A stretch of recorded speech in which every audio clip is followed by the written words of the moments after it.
ايه المشكله في الغش؟ فيها ايه لما اتعاون انا وزمايلي وكلنا ننجح ونجيب درجات عاليه؟ بما اننا خلاص دخلنا على امتحانات الثانويه العامه باذن الله، في الفيديو ده هقولك على اهم 5 اسباب مش هتخليك تغش تاني. السبب الاول، مش هتغش كي لا تكون امعة. مش معنى ان في ناس كتير بتغش انك تغش زيهم، ومش معنى ان في حاجه غلط معظم الناس بيعملوها ان الحاجه الغلط دي بقت صح.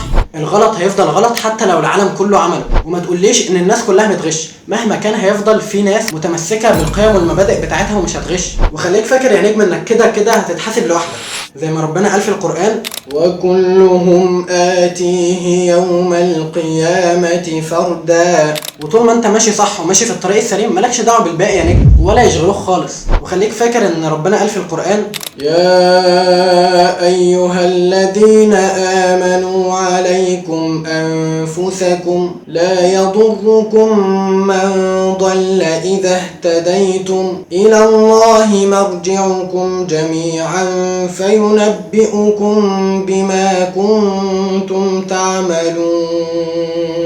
مش معنى ان في ناس كتير بيعملوا الغلط انك تعمل الغلط زيهم يا نجم. ما تمشيش ورا القطيع كده وخلاص، عشان ما تكونش امعة زي ما الرسول صلى الله عليه وسلم قال: لا تكونوا امعة تقولون ان احسن الناس احسننا وان ظلموا ظلمنا ولكن وطنوا انفسكم، ان احسن الناس احسنوا وان اساءوا فلا تظلموا. السبب الثاني، مش هتغش كي لا ينتشر الفساد. دلوقتي يا نجم في مجتمعنا دكاترة شطار ومهندسين ناجحين وناس شغالين في المحاسبة وناس شغالين في البيزنس وناس شغالين في كل حتة، وكل دول ناس محترمين وبيأدوا وظيفتهم بأحسن طريقة ممكنة. لكن على الجانب الآخر بقى هتلاقي في موظفين مرتشين وناس بينشروا الفساد في كل حتة، وهتلاقي في ناس قادة في أماكن عالية جدا في المجتمع سمعتهم سيئة جدا، وهتلاقي تاجر بيغش في الميزان، وهتلاقي ناس مش شاطرين في شغلهم خالص.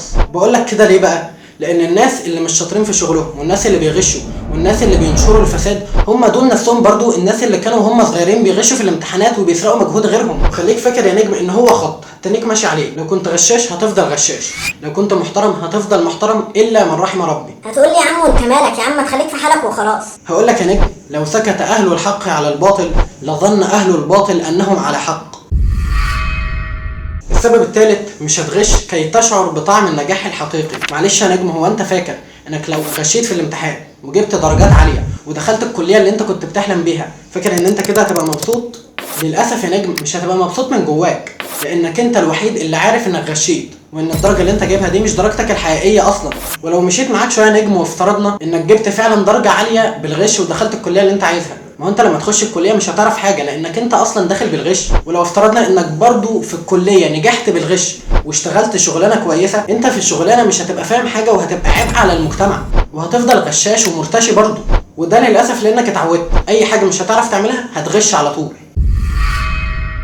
السبب الرابع، مش هتغش لانك لن تقدر على دعوه المظلوم. لو افترضنا انك انت في ثانويه عامه وغشيت وجبت مجموع عالي جدا ودخلت كليه من كليات القمه، انت بغشك ده ساعدت في ان الدرجات تعلى وبالتالي التنسيق هيعلى، وبالتالي في ناس كتير كانت شاطره ومجتهده وما غشتش ومش هتخش الكليه اللي هي كانت بتحلم بيها عشان حضرتك ساعدت في ان التنسيق يعلى، وكده انت ظلمت ناس كتير جدا مجتهده وما غشتش، وممكن المظلوم ده يدعي على اللي كان السبب. فانا عايزك تقول لي بقى هتعمل ايه وانت عارف ان دعوه المظلوم ليس بينها وبين الله حجاب؟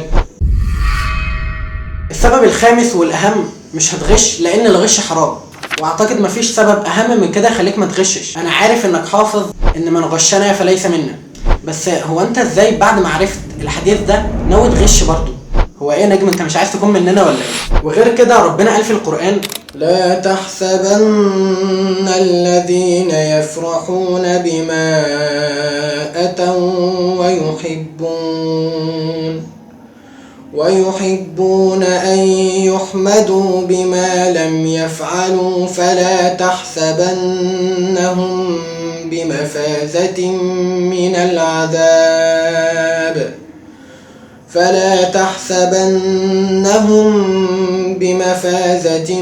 من العذاب ولهم عذاب أليم.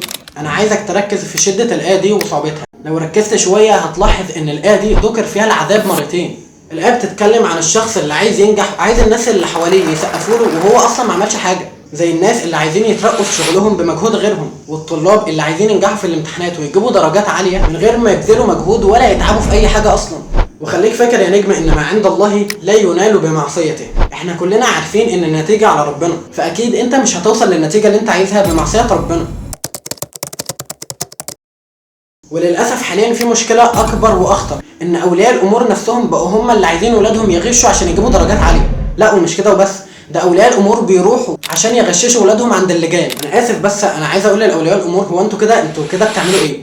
انتوا كده بتطلعوا للمجتمع شخص فاسد وعبء على المجتمع وشخص غشاش. ممكن ولي امر يجي يقول قول لي ما انا بعد كده بقى هنصحه وهقول له ما يغشش تاني. هقول له للاسف مش هتعرف، لانه اتعود خلاص، ما هو بقى غشاش.